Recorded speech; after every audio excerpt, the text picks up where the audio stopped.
RPA Sur, la democratización de los medios de comunicación es nuestra divisa.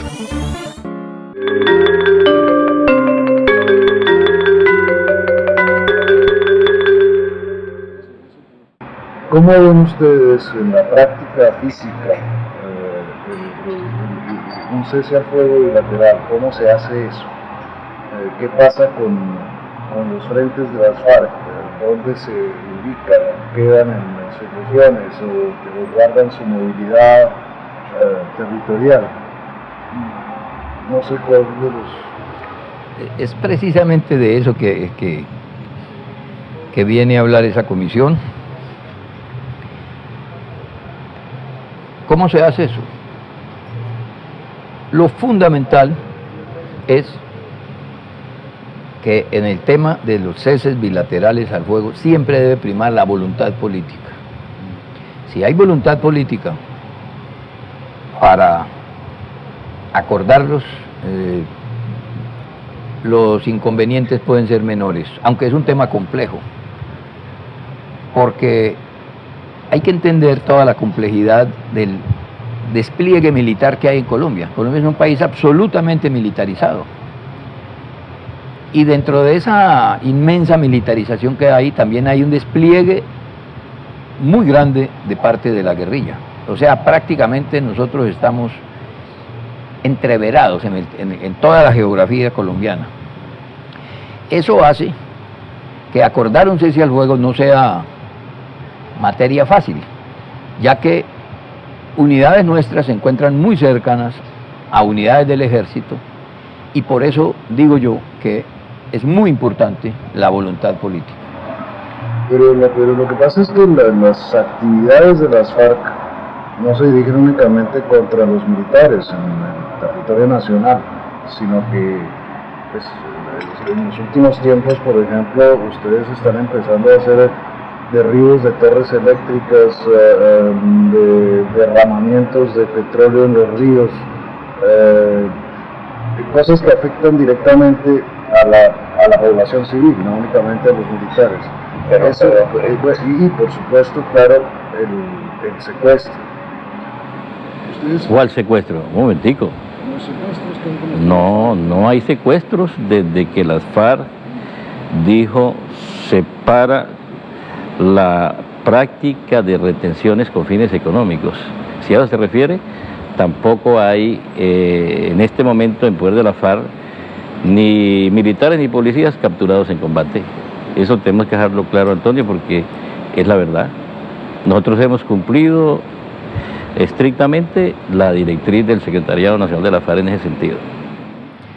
Pero además yo agregaría lo siguiente: de eso se trata, precisamente, de parar todo eso, de parar toda la confrontación, y la confrontación incluye los actos de sabotaje que tú has mencionado. Precisamente por eso es que es tan importante hablar del cese bilateral del fuego, y por eso es que nosotros decimos que este es un asunto vital dentro del proceso de diálogo que estamos. Si avanzamos en ese punto, podemos decir que hemos dado un gran paso.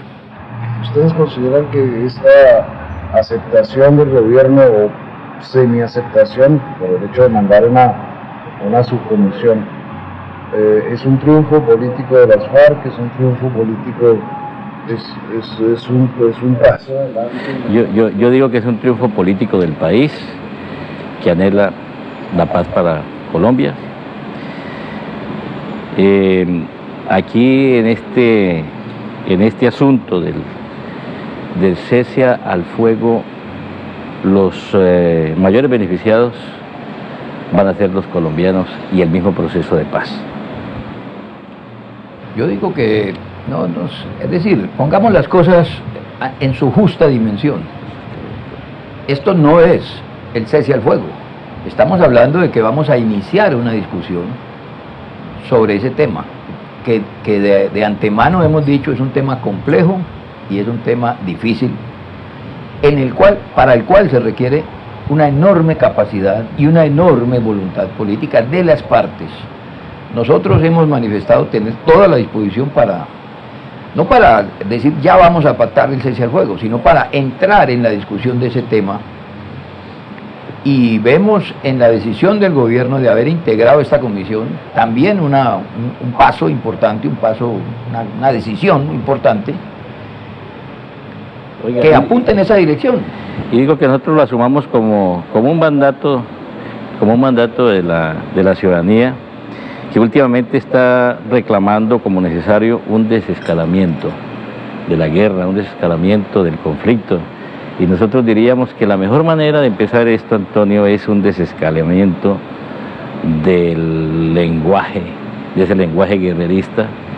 Es necesario nosotros desde La Habana, el Estado, la insurgencia que están en conversaciones, lanzar unos señales que realmente le permitan al país ver que sí hay para Colombia una esperanza de paz. Bueno, pero ustedes están hablando con el gobierno de Santos, efectivamente, muchísima gente respalda esas conversaciones, pero también hay muchísima gente representada por el uribismo fundamentalmente, pero no solo por el uribismo, que rechaza esas conversaciones y que sigue sin confiar en la voluntad de paz de las FARC. Siguen considerando que se trata de una añagaza para continuar la guerra en mejores condiciones. ¿Ustedes se dan cuenta de que existe ese escepticismo y ese descreimiento por parte de buena parte de la población? Puede haber descreimiento, puede haber escepticismo en algunos sectores que no quieren la paz para Colombia, porque eso significa que se le van a acabar privilegios que derivan de la misma confrontación. Pero la gran mayoría de la gente sí quiere la paz, esa es la percepción que nosotros tenemos. Y creo que nosotros no le podemos fallar a la opinión nacional, al país nacional, en este anhelo de conseguir la paz para Colombia. La manera de expresar esas cosas es, de todas maneras, la manera más final en que se expresan ese tipo de cosas es a través de las votaciones. Independientemente de que las votaciones sean manipuladas en Colombia, como lo son en todas partes, en fin, eso no es perfecto nunca. Pero lo que reflejaron las elecciones pasadas, de hace 2 meses, es que una buena parte, yo que sé, un 45% de los votantes del país, no la población del país que no se expresa, sino a través de, en fin, se oponen a eso, por eso votaron por el candidato del uribismo. Ustedes se dan cuenta de que eso existe como un obstáculo gigantesco, no se trata de privilegiados que defienden sus privilegios, se trata del 45% de la población. Yo diría que en apariencia, porque es que en las elecciones pasadas se produjo una abstención del más del 60%, ¿no? Entonces, si se le compara con esa cifra, pues ese 47% que usted dice puede ser una cifra minoritaria. Además, ten en cuenta que no todos los que votaron por el señor Zuluaga son guerreristas. No, totalmente de acuerdo con que la abstención existe en Colombia, pero de ahí a considerar que los abstencionistas respaldan la paz, eso es una decisión completamente... Sí, pero lo decimos para hablar de legitimidad, realmente, ¿no? Porque unas elecciones donde más del 60% de la gente no participa, realmente tiene una fuerte carga de no legitimidad, ¿no? Eso es cierto y ha sido cierto desde hace muchísimos años, porque la abstención en Colombia desde hace muchísimos años es enorme, es superior al 50%. Pero ese no es un problema que vayan a solucionar en las conversaciones de paz de La Habana. Ese es un problema de fondo del país que se soluciona de otra manera, no sé si... Sí, yo le diría eso con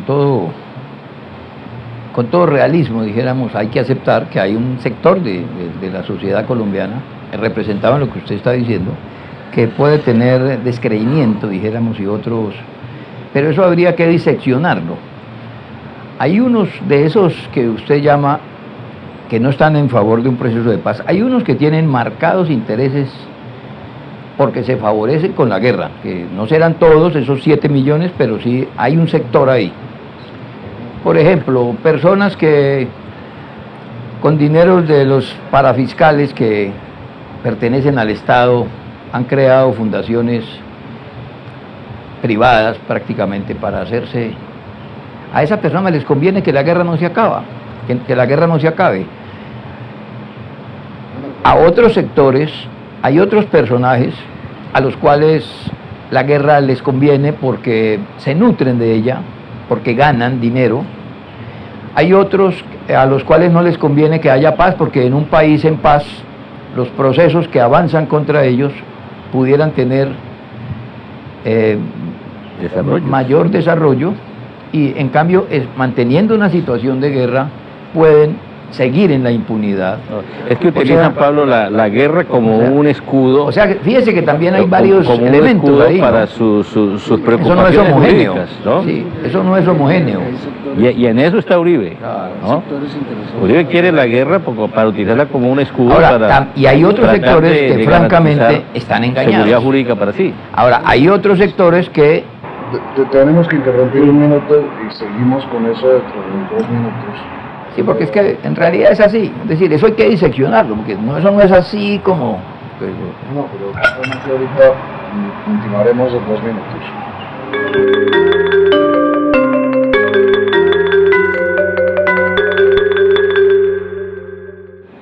Hablábamos de la abstención y de la gente que apoya el proceso y de la gente que no lo apoya, y de si es válida o no la expresión a favor o en contra a través del voto. En el fondo es la única manera de medir las intenciones o los deseos de la gente. Si no es reclamar para sí un estado de opinión, como lo hacía el presidente Uribe, justamente para descalificar lo que se llama la democracia representativa, que también ha sido descalificada desde la izquierda, por supuesto, desde hace un siglo. Pero ustedes tienen que recordar que, en fin de cuentas, lo que se firme en La Habana, lo que firmen ustedes con el gobierno de Santos, tendrá que ser refrendado o no por quienes votan. Es decir, excluyendo a quienes no votan, aunque sean favorables a lo que se firme. Su voz no cuenta, puesto que no tienen voto. Nosotros confiamos en que una vez el pueblo colombiano vea que la paz viene, el respaldo que se va a sentir va a ser un respaldo masivo de toda la población. Si la población respalda la paz de esa manera, pues seguramente lo va a manifestar en un mecanismo de consulta que va a definir, digamos, la manera como los colombianos vamos a refrendar lo que convengamos acá en La Habana. Si es a través, como lo ha expresado el gobierno, de un referendo, o a través de una Asamblea Nacional Constituyente, como es la propuesta que hemos hecho desde el mismo inicio de las conversaciones, los guerrilleros de la FAREP.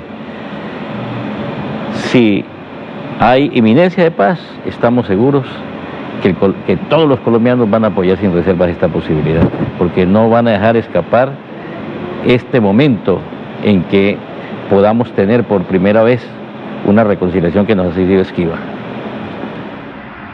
Usted habla de una asamblea constituyente y de eso han venido hablando efectivamente desde el principio, pero el gobierno se opone a eso, entre otras con el argumento de que una asamblea constituyente es volver a empezar. No, sí, es empezar de nuevo a discutir todo lo que en teoría ya han discutido ustedes aquí durante 2 años. No, porque una constituyente que debe ser el resultado de un acuerdo político previo, tiene que haber un acuerdo político previo, eso está claro. Hay que conversarlo con el Congreso, tienen que dar su opinión las organizaciones sociales y políticas del país, convenir qué es lo que vamos a hacer esta Asamblea Nacional Constituyente. Y desde luego va a definir su contenido. El contenido tiene que convenirse. ¿Cuál es el contenido? Pues usted sabe, Iván, que una Asamblea Constituyente, una vez convocada, hace lo que le da la gana, independientemente de cuál contenido se haya pactado previamente. Pero es una constituyente para la paz, es una constituyente para la paz, que va a decir lo que se convenga en La Habana no se va a tocar. Recuerdo simplemente los ejemplos colombianos sobre constituyentes. La constituyente de 1910 del general Rafael Reyes era para reelegir a Reyes, terminó en el exilio de Reyes. La constituyente de Laureano Gómez era para instaurar un sistema corporatista franquista en Colombia, terminó en el golpe de Rojas Pinilla. La constitución de Rojas Pinilla era para prolongar el mandato de Rojas Pinilla, terminó en su exilio. Los constituyentes nunca desembocan en lo que se ha pactado previamente. Sí, pero aspiramos que esta constituyente, ¿verdad?, sea para la paz, que nos ayude a resolver, digamos, los disensos pero que puede ser, pero puede concluir en ser una constituyente para la guerra, como quieren los uribistas que también pretenden que se convoque una constituyente. Sí, pero es que tiene que haber primero acuerdo previo en torno al propósito, que es una constituyente para la paz, para la paz. Desde luego que hay que introducir algunos cambios estructurales, y pensamos que es la vía más expedita. Los colombianos ya están pidiendo una reforma al sistema jurisdiccional. Todo el mundo clama eso porque fue invadido por la corrupción, por la venalidad. Digamos que esa rama no genera ningún tipo de confianza en los colombianos, y por eso todo el mundo quiere que se cambie, y ese es el escenario para hacerlo.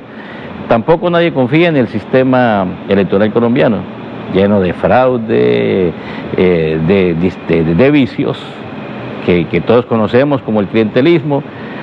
Últimamente se ha hecho muy célebre la mermelada, que es prácticamente lo mismo, la utilización de dineros del Estado para comprar conciencias.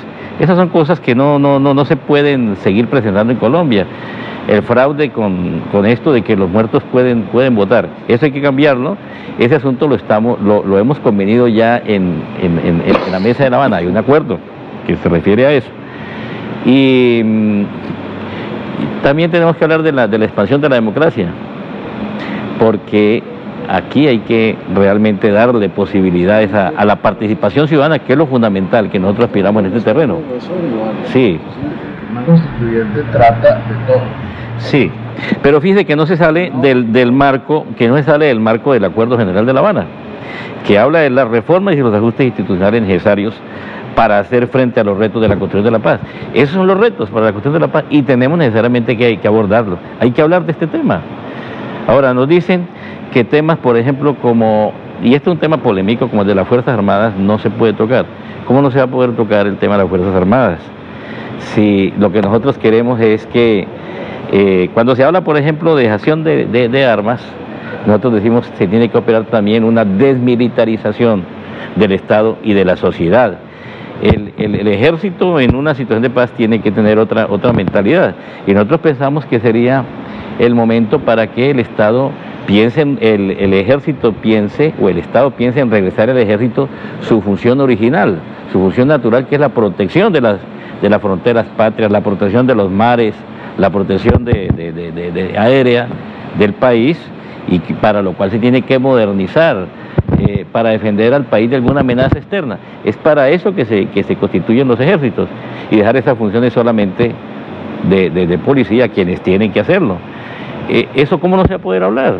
Si ese es algo que lo está exigiendo la misma realidad. Es como una necesidad democrática. No, pero lo digo, no es que no se pueda hablar de eso, se debe hablar de eso, pero lo que no sé si el marco apropiado para eso son las conversaciones de La Habana. Pero por supuesto, ¿cómo no van a decir que estamos construyendo la paz? Estamos construyendo los fundamentos de la paz. Claro, Iván, pero es que estamos construyendo la paz, y eso ocupa todo el universo mental, naturalmente. Eso se puede discutir todo, pero no, justamente por eso firmaron ustedes. Nosotros estamos discutiendo, Antonio, lo que está aquí en esta agenda. No nos hemos salido, son 6 puntos que nos hablan de la política de desarrollo agrario integral, la participación política, el fin del conflicto, solución del problema de drogas ilícitas, víctimas, implementación, verificación y referendación. Y no nos salimos de esto, y nos apoyamos en un punto del preámbulo que es fundamental, que dice: la construcción de la paz es asunto de la sociedad en su conjunto, que requiere de la participación de todos sin distinción. Y eso es lo que nosotros queremos. ¿Qué mejor manera que el soberano sea quien dirima esta situación a través de una constituyente? Me corto, Iván, porque me dicen que esto se está acabando, tenemos que hacer una nueva pausa y luego continuaremos unos 15 minutos.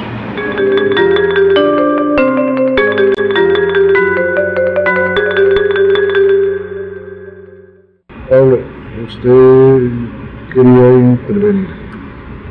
Sí, yo, dijéramos, sabemos que es un tema bastante polémico y que suscita mucha controversia en el país. Pongámoslo de manera aterrizada, dijéramos, diciendo que si una guerrilla como las FARC, que lleva 50 años combatiendo, por alcanzar unos cambios democráticos en nuestro país, y ahora se ve inmersa en la discusión de varios puntos, entre los cuales está incluido el de dejación de las armas. Es apenas natural que a esa guerrilla le preocupe qué va a pasar con su contraparte, qué va a pasar con el ejército una vez Colombia esté en paz. Su doctrina militar va a seguir siendo la del enemigo interno, por ejemplo, la doctrina de la seguridad nacional, que ha permitido que durante 30 años o más se haya establecido la guerra sucia en Colombia y ha permitido generar los desastres que el paramilitarismo le trajo a la sociedad colombiana. Eso va a continuar allí. Entonces la discusión no hay que hacerla, dijéramos, como tan alarmista como pretenden algunos. No, simplemente es apenas lógico que una guerrilla que está dispuesta a avanzar en la discusión de esos temas, pues plantee esos temas y diga, hombre, nos preocupa eso, ¿qué va a pasar con el paramilitarismo en Colombia? Bueno, eso ya lo han planteado ustedes en la mesa, ¿no? Lo hemos planteado. Porque se supone que no han entrado a discutir ese punto todavía. Bueno, pero tampoco hemos entrado a hablar de doctrina militar ni nada de eso. Pero digo yo que, como estamos hablando de las cosas que se dicen en Bogotá, entonces digo yo que no es, pongámoslo, aterricémoslo y verá que tiene su lógica, que tiene lógica que la guerrilla considere que es necesario hablar de las cosas. Que las proyecciones de Timochenko tienen mucho fundamento, fíjese. Está ese tema que usted dice, el paramilitarismo, no lo hemos tratado, es verdad, y debe esclarecerse ese tema del paramilitarismo en Colombia. Y realmente es poco probable que de aquí a diciembre, como algunos ingenuamente creen que las cosas se pueden resolver, las cosas de la mesa las podemos resolver, pues va a ser imposible, ¿no? Va a ser imposible realmente, porque son temas muy complejos. Y usted puede decir una cosa y la contraparte le dice, no señor, eso no es así, y hay que empezar a discutir para poder llegar a un entendimiento. Sí, pero lo que yo quiero decirte es que no es de ninguna manera irracional hacer plantear y que nosotros tengamos esa inquietud. La función del ejército en un país sin conflicto interno tiene que ser distinta, naturalmente. Las dimensiones, supongo que también, obviamente el gasto, realmente no puede ser el mismo, pero eso es un poco auxiliar antes de traer las bestias. Y yo quería que antes de que se nos vaya todo esto, hablemos de un tema que no hemos tocado para nada y que no tiene que ver con lo que estamos diciendo, porque son las negociaciones que adelanta el gobierno con el ELN. Llevan ya varios meses de conversaciones. ¿Ustedes cómo ven eso? Mire, que para sellar un acuerdo final de paz en Colombia es necesario que esté el ELN también en conversaciones con el gobierno nacional. Tenemos que armonizar los dos procesos, pero como ya ha trascendido, el ELN se encuentra, el ELN y el gobierno se encuentran en este momento en una fase exploratoria.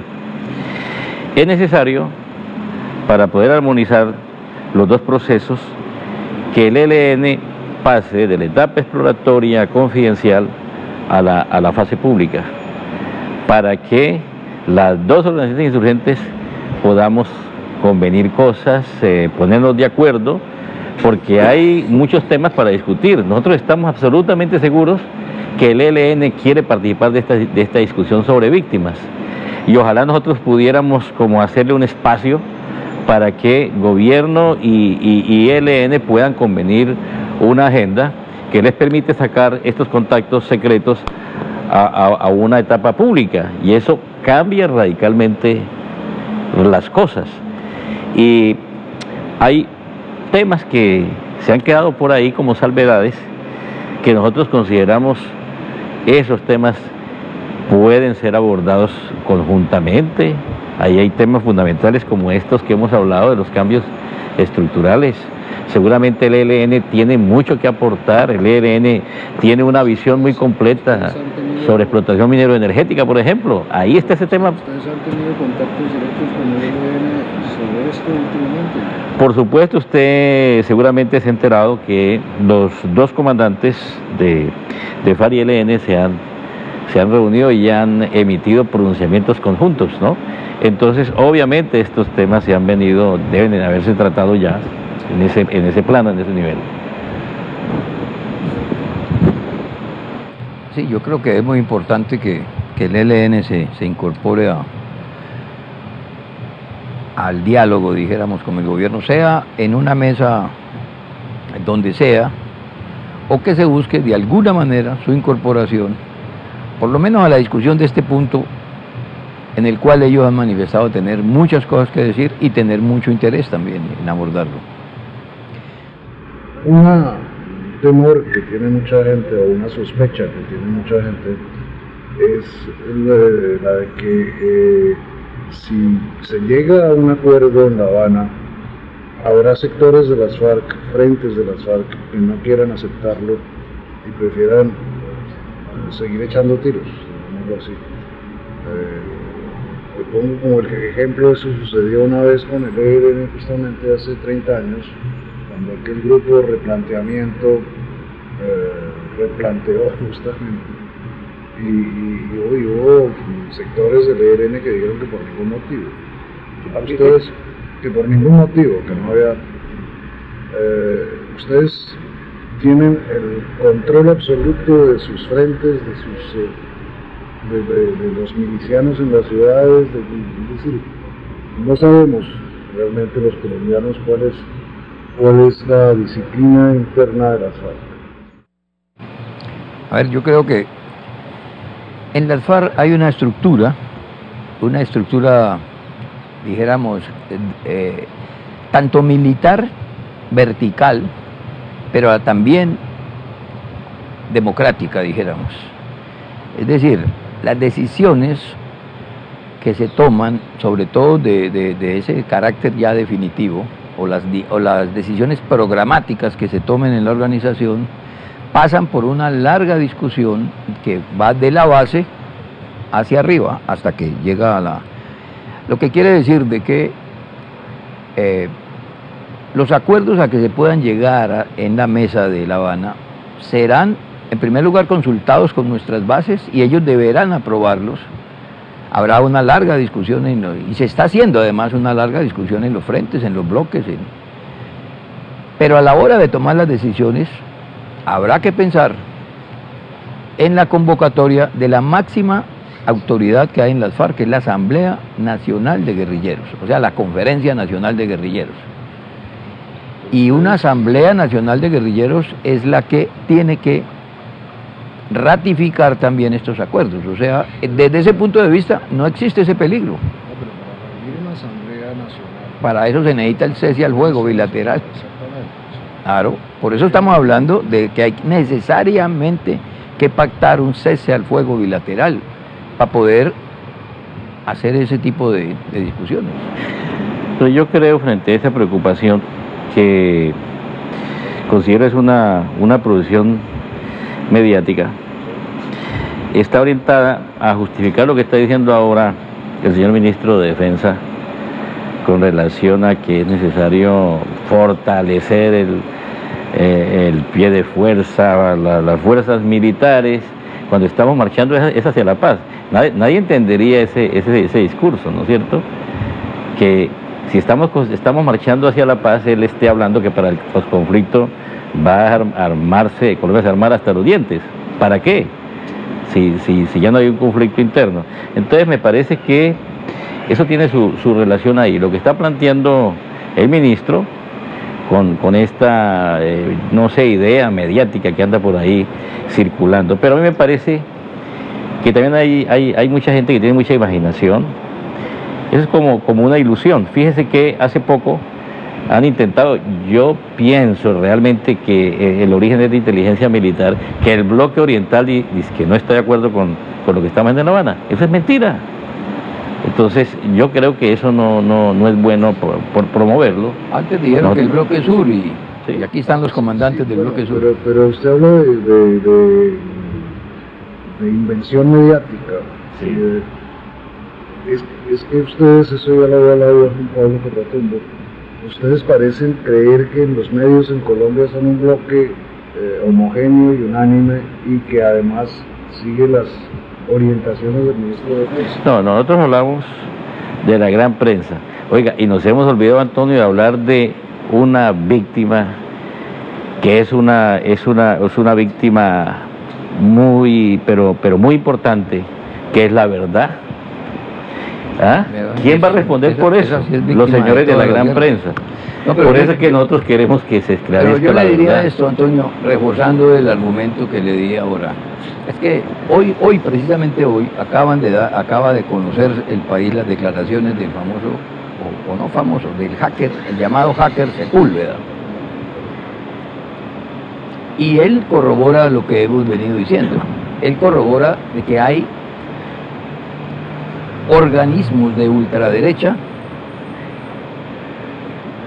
que manipulan la información y que mueven la información, mueven redes mediáticas, establecen calumnias que se posicionan en el país.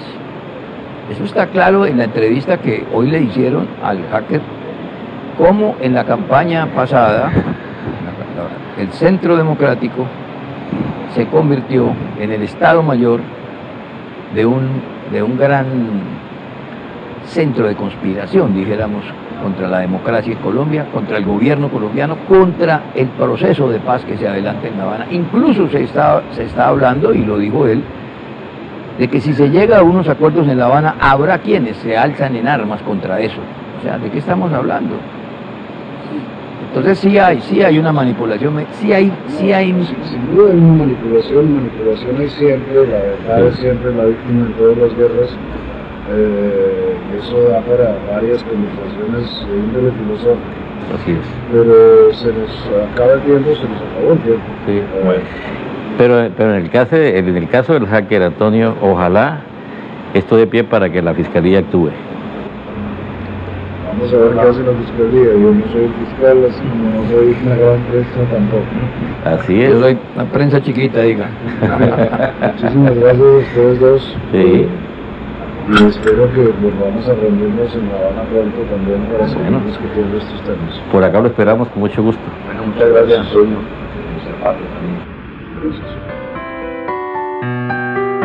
RPA Sur. La democratización de los medios de comunicación es nuestra divisa.